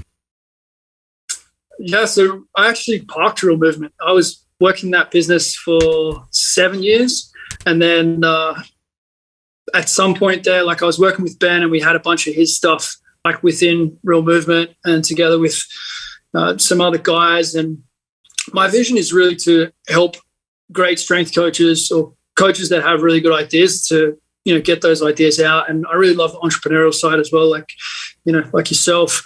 And I love seeing coaches make a good business. I helped a lot of gym owners. But yeah, now basically I have the ATG for coaches, which is teaching people the ATG system together with Ben. So that's my main sort of business in the coaching side. And then I also work with people to sort of improve their business and just, kind of more of the getting momentum in the rest of life is what I'm really passionate about. Like, I love seeing people open the gym, but what I like most is the guys going from a bunch of habits that they're not really proud of, with, gambling addictions and alcohol or drugs or, sex addictions or whatever's going on. And then they face things, front on, and they build the business and they become smarter coaches, but they also, just do less of the stuff that they're not proud of and do more of the stuff that they are proud of. So that's probably the part that I like most. And I hope I find more people kind of like Ben that, have something really powerful to share with the world. And he's got an amazing ability to share it. But the ATG for coaches is the coach support business, and then Keegan Smith.blog is like where I kind of have my personal stuff and more of that philosophy type stuff. Yeah. ATG for coaches is great. I'm in that. There's a lot of good information in there. I dig it a lot. So anybody who's listening that is a coach, y'all should check it out. But I want to kind of get your opinion on this too. A lot of people still hate the Jefferson Curl, and you're doing a lot of Jefferson Curl on your page. There's this guy who's in the ATG thing. It's like Coach Tony something, I think. What's his name? I think you know what I'm talking about, right? He looks like he's a Pacific Islander or something. He does heavy Jefferson curls. Anyway, I forgot his name. But what I want to know is, how have you been seeing that be of benefit for your back? And because people look at that movement and they inherently think it's going to be very, very dangerous, that you're going to pull something. But how does one progress that? And why is it something that they may actually want to add to their routine? Yeah, I think the important thing to know is that they're right. And all these movements, when people comment on your Instagram, like, hey, that thing would tear me to shreds, like, they're right. Yeah. They should be cautious about it, and it will tear the body to shreds. Like, if everybody goes and does heavy lying bicep curls, like, some people will snap their biceps. Other people will like cause issues that last them for months and years. Mm-hmm. So they're right. And that's, I think, a good thing to let people know, like, yeah, this needs to happen gradually. So, the idea of being able to load the body, like bending forward, is not really very abstract. Like, if you wanted to build a house out of stones, then try doing that with a flat back without any tools. Like, it's not going to happen. We've picked up carcasses off, if we hunt and then we have to carry it. Like, it's obviously a very natural movement to round back lift. If you look at strongman competitors, they all have to do it. So some powerlifters do it, some don't. Some bodybuilders round back, some don't. I think that's the problem with strength training, is that it's been distorted by sports. So you can get away with it in sports to not be able to do a bunch of stuff, but in life, that situation, may come up, and it's just a question of, progressive load. The body can adapt to anything if it's given the opportunity to. Personally, with the Jeffersons, like, I felt like an old man when all I did was flat back lift. Like, you feel old, and you are old, because the Chinese proverb, like, you're as young as your spine, kind of thing, is a good one. When you gradually build that ability, again, it's like the barefoot shoes. I don't hear anyone saying, like, I did it for a year or two. I got to being able to handle a bunch of weight, and it was really comfortable. And now I don't do them because, like, I don't like it. I haven't heard a single person say that, where there's a lot of people who kind of throw stones who haven't necessarily, used them for a period of time. It's fine if people don't want to use it, but it's like, if my daughter picks up a heavy kettlebell, it's going to be round back, and I'm not scared for her. Like, it's just, it's natural. So I think the trick is to take your time with it and not treat it like a muscle movement. Again, it's coming back to that same concept. If you treat it like a muscle movement, like, I can lift 100 kilos on this, then yes, something might pop. I really like the Zercher version with the barbell in the crook of the elbow, standing on the slant board. If you try and do that tomorrow with Bodyweight, if guys listening to this, if you want to tear yourself a new orifice, then try that, and especially if you really want to do it, then go fast, and something will break for sure. But if you build yourself the ability to do that, then you might find that you're able to lift up, a heavy stone with no sensation in the back, So it's 100% right. Like, it's right that we should avoid those movements if we're not prepared for them. And, with heavy weight, with speed, it's definitely, but that doesn't mean that the movement is bad. It means that that thing has been deconditioned to the point where it doesn't work anymore. And, you can make the choice if you want to have it back or not. Mm-hmm. How do you think people should eat? Because I'd imagine that eating is going to be a big part of this when you're talking about performance and being able to move properly. calories are calorie, right? So as long as you get your calories in. I want to challenge this. If someone wants to just get all their calories from like high fructose corn syrup for like a year and just prove that a calorie is a calorie, then I'll give them a big hefty reward. You name your price and I'll put it up. Or if you say no, hey, we need 3 macronutrients, we need protein, we need fats, we need carbs, then okay, you can have soy protein, your high fructose corn syrup, and some kind of trans fat margarine, and there you go. If a calorie is a calorie, a calorie is not a calorie if you need to change the macronutrients, by the way, because you're saying that the macronutrients, a calorie is a calorie as long as you hit your protein. Well, hey, to me, that's like you already kind of lost your argument. But if we're saying that as long as we've got those 3 macronutrients, then there we go. There's the 3 macronutrients. Like, live away, see how that works out for you. This one is a big one because it's literally like life and death. What you eat determines how well you're going to live and what you're going to die from. And so it does bother me that these ideas are out there and people who have amazing physiques and are obviously very intelligent, they're pushing a message that is interpreted to be what I've just said. Like, you can eat whatever you want as long as you get calories right, or you can eat whatever you want as long as you get your macros right. That's generally not what they're actually saying. Normally what they're saying is like, eat 80% kind of paleo-ish and then eat 20% whatever the hell you want. That's a very different thing to if it fits your macros, like eat anything you want that fits your macros. So, I've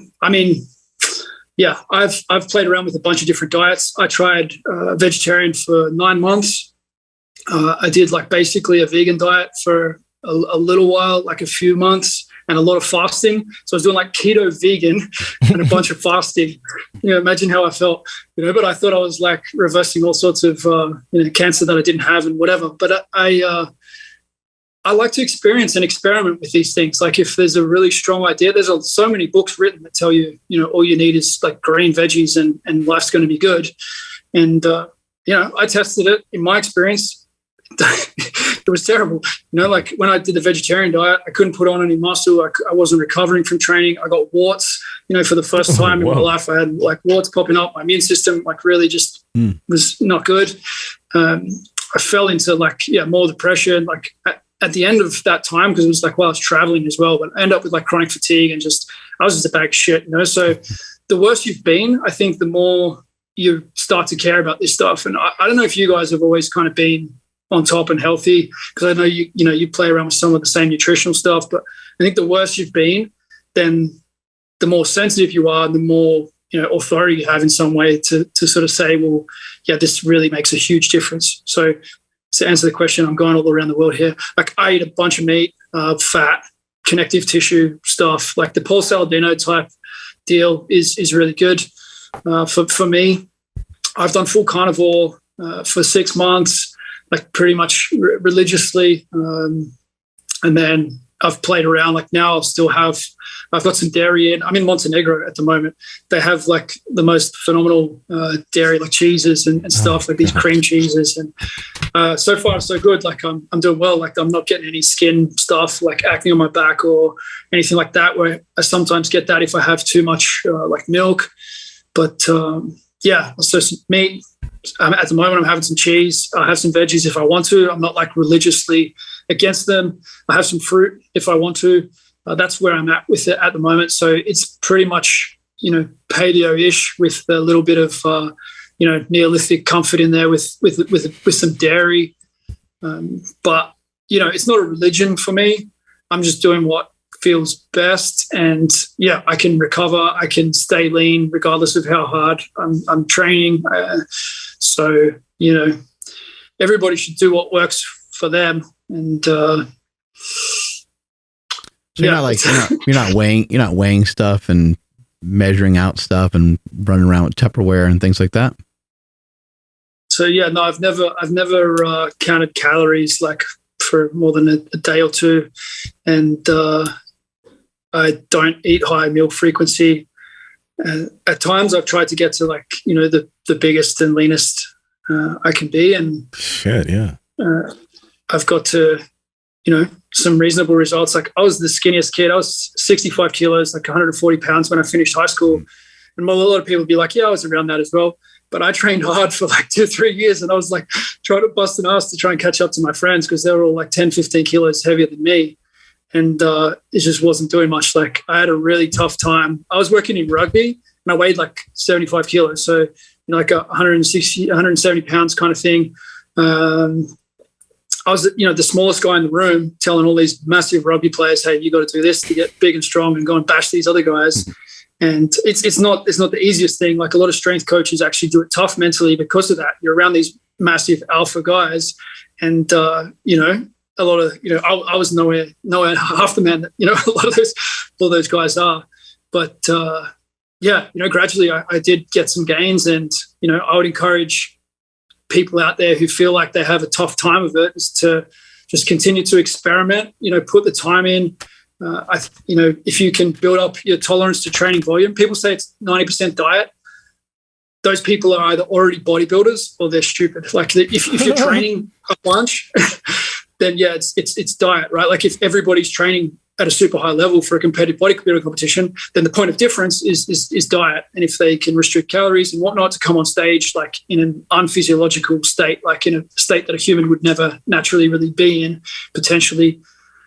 But for everybody else, the training demand is going to drive the physique. And I think CrossFit is a good example of that. Like when people handle a ton of training volume, then you can kind of eat whatever you want pretty shitty and have a pretty good physique. Like the training volume is I think, the biggest factor. And if you build your tolerance to training volume and you're consistent with it, then yeah, you want to get stronger. But I think I was put way too much emphasis on the 1 to 5 rep range, which caused a lot of joint challenges as well. If you just build your tolerance to volume and gradually get stronger and eat like a human, something along the lines of what I've been talking about, then guys will end up maybe not looking quite like you two, but maybe something like me. I consider myself to have pretty average, poor genetics. Like no one's really big and buff in my family, and I don't consider myself to be either. But I know that sometimes guys can get downhearted about the rate of gains, and feeling skinny and like you're not getting anywhere it's not a nice feeling. I think most of us kind of start that way to some degree, and I'd like to give anyone who feels like that some clarity and hope that you can definitely transform yourself.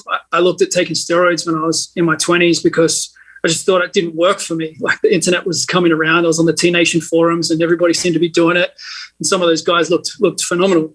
So I was thinking about doing it. If I could have got it, like if I was living in the US, I probably would have done that in my 20s. And I'm really glad that I, never had the opportunity. Like it was a lot more difficult. I wasn't around, people who do it. And it's not a judgment call. Like people who do it to win medals or because they just want to be crazy jacked, that's fine.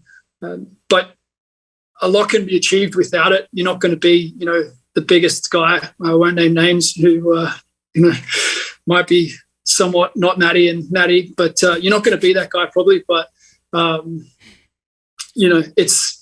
I think the cool thing is just to explore your potential and know that you can. I think anyone can get to a really good point where you feel proud of your physique, and that's the biggest thing. Whether you do it natty or not, like being on that journey is a good thing. So things shifted for you when you were able to handle more training volume, and you also increased the amount of reps that you were able to handle during workouts. Because some people doing 10, 15 reps is just nightmarish for them. So that shifted for you, your size? Yeah, I think the dense strength method, which Ben's adopted into his program, he's got the dense there. It's really like a bastardization of what a lot of CrossFitters do. It's just simplifying it and systemizing it, where CrossFitters a lot of those programs, when I was looking at them, they were just jumping around a lot. It's like it was 7 sets of 2 on the minute for 1 week, and then 8 sets of 5 on the minute the next week. And you just jumped around all over the place. So dense is like, you're either doing 5 sets or you're doing 10 sets. It's flat loading. And so it just makes it really clean and clear in terms of progression your volume. And it takes the ego out of like how much weight's on the bar, because if you go too heavy, every set starts on the minute, so you can't go too heavy. Otherwise, you just don't finish the set. So it's like self-limiting. I think it's the best training system for the average person who goes to the gym. Like it came about just by looking at people going to the gym and just being on their phones and not getting results. And just getting distracted, where if you're on the minute, then you just don't get distracted. You talk a bunch of crap, but then it beeps and you go do your set, So I'm a huge fan of that, just to like quantify gains. And I don't see anyone who progresses on dense strength where you start by doing 10 sets of 5 at 60 kilos. By the time you're doing 10 sets of 5 at 80 kilos, your physique looks better. Like it's that simple. Like I don't see that rule being broken. The problem is like we choose to go too heavy and we get joint issues, or we don't understand the short long stuff, or like the diet is way off. I think so many people find that they have the energy and the desire to train hard when they have a diet that doesn't have a bunch of chemical poisonous stuff in there. I know personally, like I'm pretty sensitive to that. Again, there'll be the argument of like gluten doesn't matter and that sort of thing. But like, no one's going to argue that you can go and take a kilo of cocaine and it's not going to have an impact on your physiology. But that's a plant too, right? Like it's processed, but so is, a lot of this stuff that we have with the white flour, it's super processed. I spent some time in Colombia, I know what's going on. If you're going to put a kilo of cocaine in someone's digestive system, then it's going to have a serious impact on the physiology. All plants come with a protection mechanism. The plant cannot run away. So it's going to have a protection mechanism. Now, I'm not saying that for everyone that protection mechanism is going to really damage the digestive system or cause systemic inflammation. It depends on the individual, it depends on the chemical. But to say that we shouldn't consider it is just try the kilo of cocaine trick and see how that turns out. What's the deal with earned carbohydrates or deserved carbs? I've heard you talk about that. I mean, that's Charles's thing, really. I don't see people doing low carb diets and not getting shredded. Like, I just don't see it. I know it's a controversial one, and people love to hate on keto. In my experience, I can eat tons of fat, and to satiation, never count calories, not be training that hard, and my physique stays roughly the same.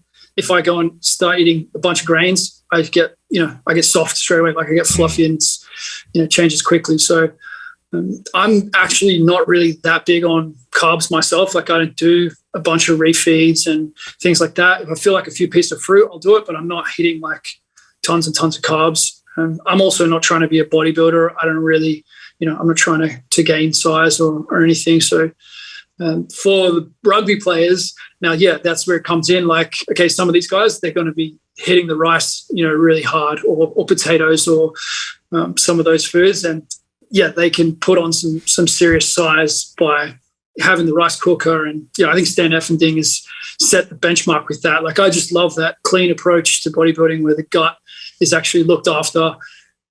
That was probably the other biggest issue in Nsima. If we cut back to like why I was so skinny and failing, the gut like would just blow up.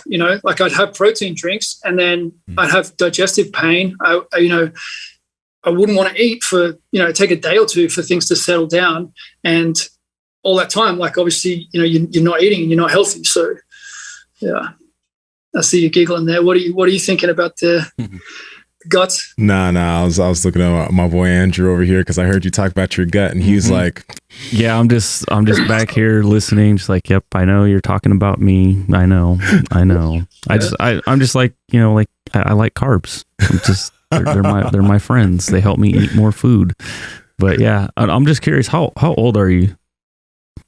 38. 30. Okay, so you're 2 years older than me.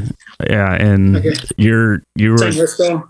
Yeah, I'm right there with you. But you're totally downplaying your physique, man. The pictures that we were just looking at, you're in phenomenal shape. So very inspiring over here on my end, because like I know I need to be dropping the carbs, but sometimes it takes somebody like you that really needs to, put like the fire under me.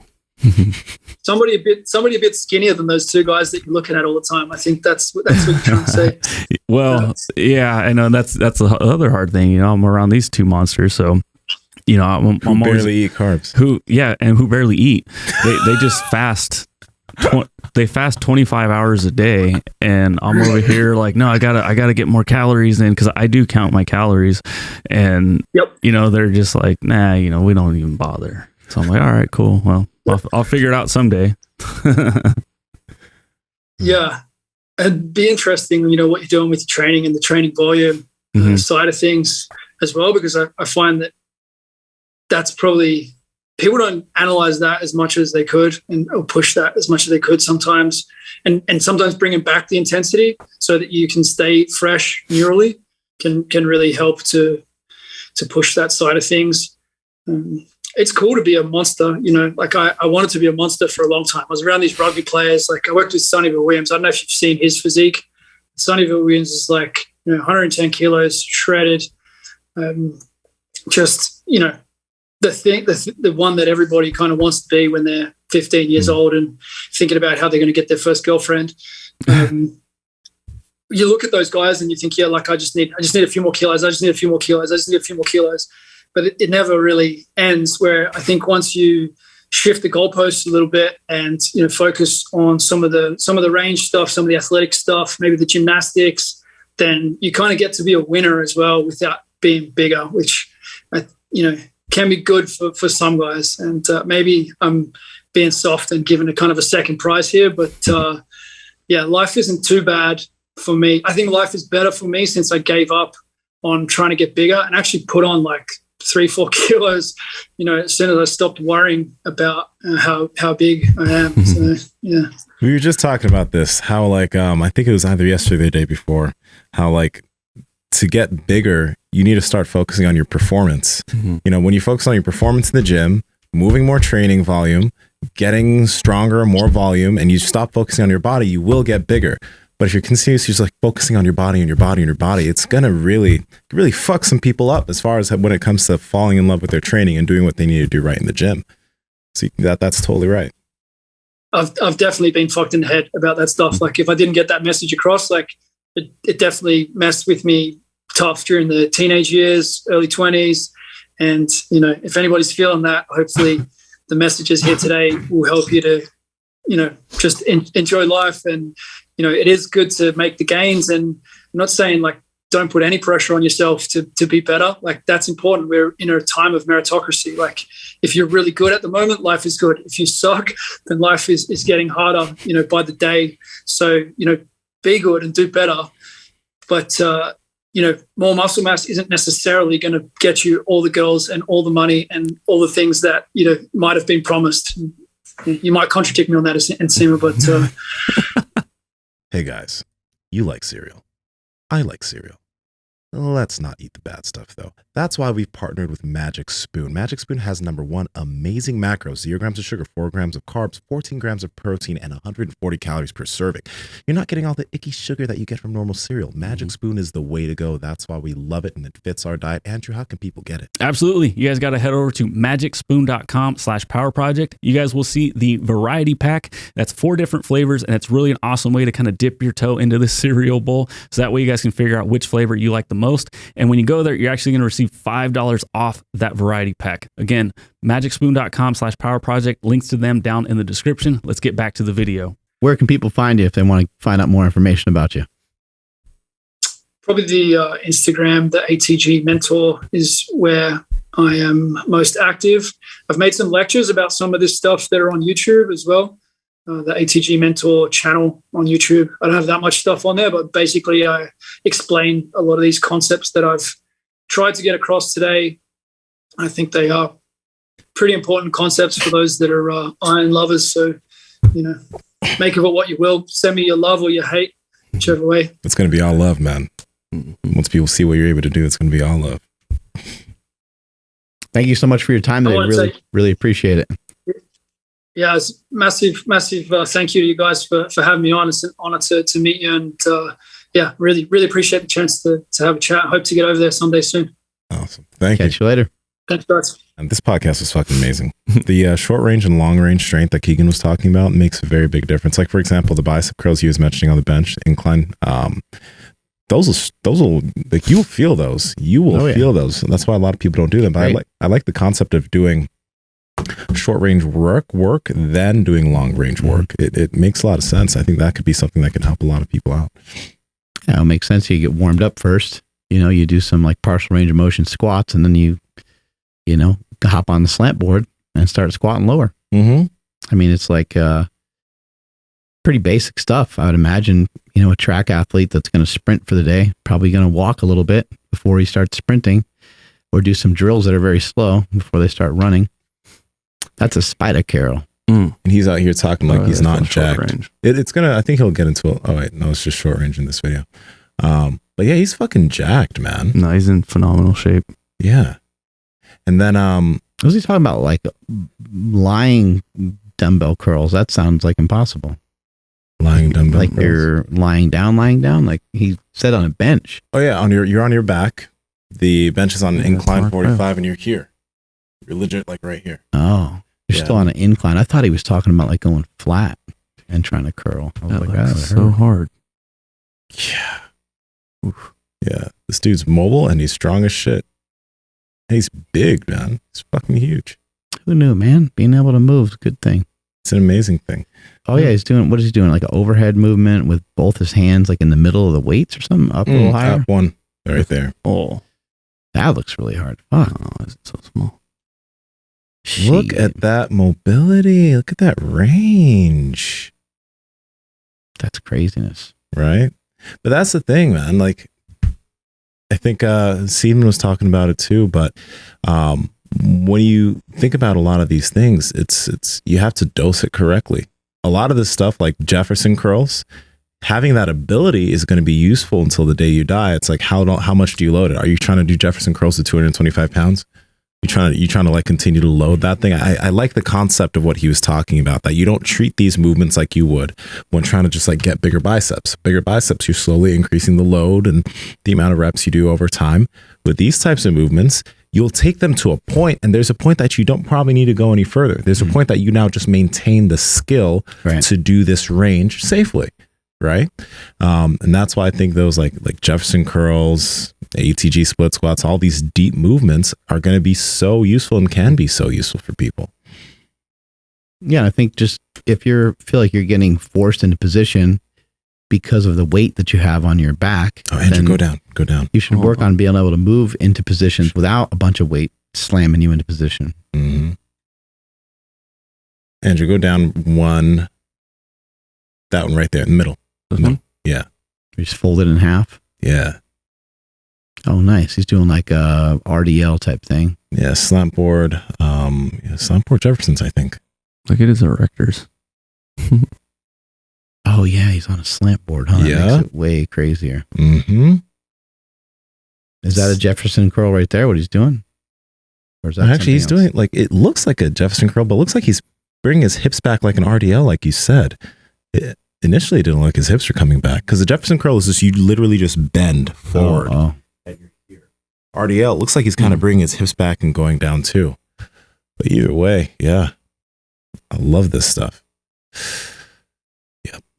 Yeah, just having that mobility can really help you gain access to a lot of other things that maybe you otherwise weren't able to do. Mm-hmm. And, being a better athlete is almost always a better thing. Ooh. Damn. See, I want to be able to do that. Those are the things I want to be able to do. We'll get there, guys. We're all going to make it. Andrew, take us on out of here, buddy. Sure thing. Thank you, everybody, for checking out today's episode. Shout out and thank you to 8 Sleep for sponsoring today's episode. Links to them down in the description, as well as the podcast show notes. Please follow the podcast at Mark Bell's Power Project on Instagram, at MB Power Project on TikTok and Twitter. My Instagram and Twitter is at I am Andrew Z, at the Andrew Z on TikTok. And Nsima's giggling over there. What's up? The decaffeinated Power Project is so funny to me. I think all our voices are our voices are like 2 octaves lower.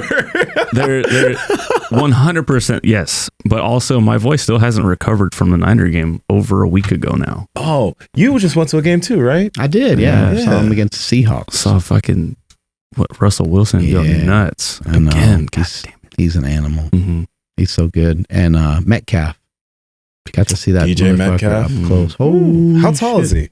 He's massive. I think he's like 6'4", 6'5". He's a mutant. He's legitimately just. He just looks human. He looks so lean, like from a little bit of like further away, but as he gets closer, he's still lean, but he just looked huge. I was like, holy fuck. Yeah. I'm like, what's this guy's deal? But something pretty cool happened. I'm standing kind of you know, Andrew, like you were able to kind of watch the game and be like almost like literally on the sideline, like on the field. Yeah. Mhm.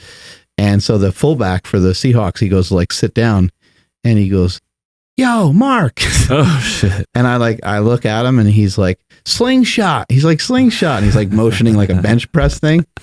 And then he like sits down. And me and my brother are like totally laughing. We're like, that's pretty awesome, you know? Yeah. That guy gets up and he goes and like tells the coach, I think probably the strength coach or whatever. And the strength coach is all fired up. He's like, slingshot. And then they scored. And when they scored, both like the coach came running over. He's like, that's the slingshot. He's like, that's the power of the slingshot. We're like, oh man, this is too great. That's fucking awesome. And then the people that we were with, like they're not with, but the people that we were like next to, like they're like, we don't understand. Like, why are these players and coaches like, you know, yelling at you guys or whatever? It was pretty damn cool. That's great. At Nsima Inyang on Instagram and YouTube, and Nsima Inyang on TikTok and Twitter. You're wearing a slingshot. Slingshot. Show us the slingshot. Show us the slingshot. If people don't know what we're talking about, we should show them. Oh yeah. Oh, No, fuck it. find it later, I guess. Yeah, but also I don't want to forget the Knees Over Toes seminar, Oh yeah. October 24th. 24. Very good. October 24th. Yeah, there you go. At the Super Training Gym. More info and details coming very soon. I'm at Mark Smelly Bell. Strength is never weakness. Weakness never strength. Catch you guys later. Bye.